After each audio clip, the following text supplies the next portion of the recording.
Siguro, minsan napapaisip kayo kung bakit may iba't ibang papel ang bawat individual. Bakit may iba't ibang pagtingin pa din base sa kasarian? Hindi ba pwedeng pantay-pantay ang pagtingin at karapatan ang ibigay natin sa kanila? Kaya't ating pag-uusapan ang patungkol sa gender equality. Ano nga ba ang gender equality?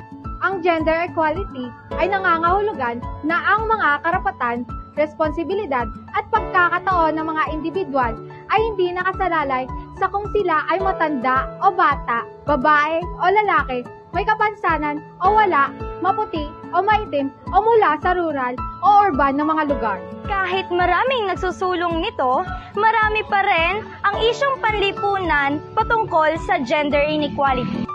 Katulad ng mas mababang sweldo ang natatanggap ng mga kababaihan kaysa kalalakihan kahit pareho ang karanasan at trabaho.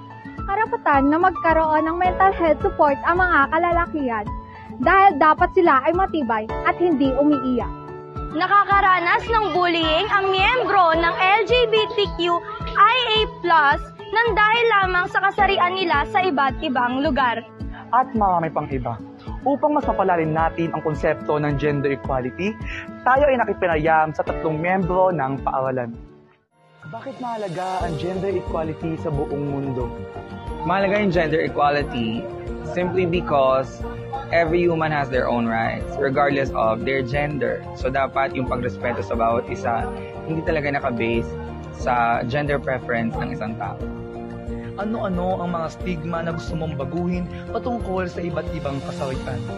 Gender roles.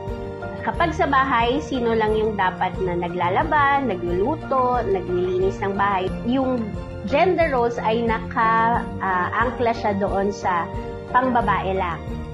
Paano nakakaapekto ang gender inequality sa isang tao? Mental, pisikal, sosyal, at iba pa.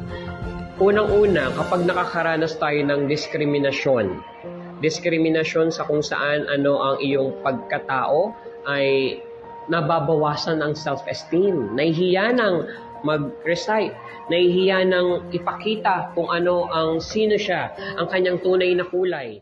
Sabi nga ni Corazon Aquino, I have learned that sometimes it takes a woman to do a man's job. Women's rights and LGBTQIA+ are also human rights. Pantay na karapatan para sa lahat ay hindi pribilehiyo. Ito ay karapatang pantao.